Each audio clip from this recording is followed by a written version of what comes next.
जर तुम्ही नोफॅप फॉलो करत आहात पण 2 दिवसाने आठवड्याने अचानक तुमची स्ट्रिक तुटत आहे, तर मी तुम्हाला 5 सेल्फ टेस्टेड वेज सांगणार आहे, जे तुम्ही फॉलो केले तर तुम्ही पण नोफॅप स्ट्रिकवर लॉंग टाईमपर्यंत राहू शकता. फर्स्ट वे, तुम्हाला विनाकारण बेडवर नाही जायचं आहे अनलेस तुम्ही झोपणार आहात. फक्त झोपायच्याच वेळी बेडवर जा, कारण खूपशा लोकांना सवय असते, इवन ही सवय मलासुद्धा होती, आणि ती म्हणजे बेडवर फोन बघण्याची, टाईमपास करण्याची.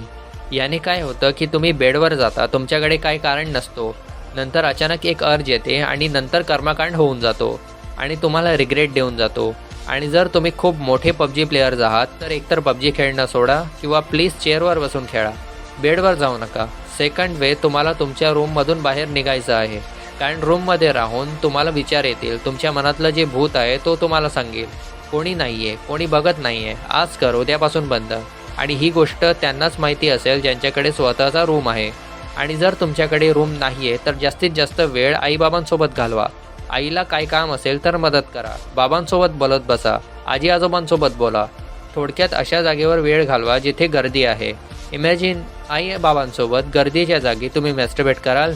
मॅस्टरबेट तर सोडा, असलं काही करण्याचा विचारसुद्धा येणार नाही. थर्ड वे आहे, वर्कआउट करा.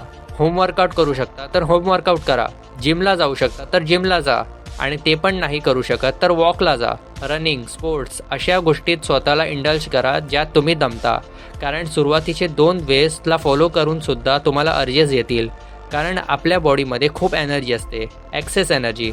आणि जेव्हा आपल्या बॉडीमध्ये एनर्जी असते, आपली बॉडी प्रोक्रिएशनचा विचार करते, संभोगचा विचार करते, विच मीन्स मॅस्टरबेशनचा विचार करते. म्हणून तुम्हाला कोणत्या तरी फिजिकल ॲक्टिव्हिटीमध्ये इंडल्ज व्हायचं आहे, ज्याने तुमची एनर्जी एक्झॉस्ट होईल.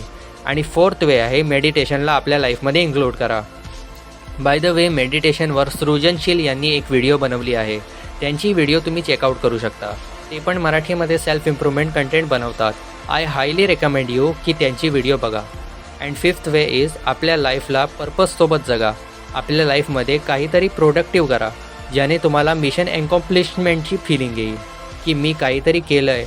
आपण मॅस्टरबेट तेव्हाच करतो जेव्हा आपण रिकामटेकडे असतो. तर आजसाठी इतकंच. Stay strong.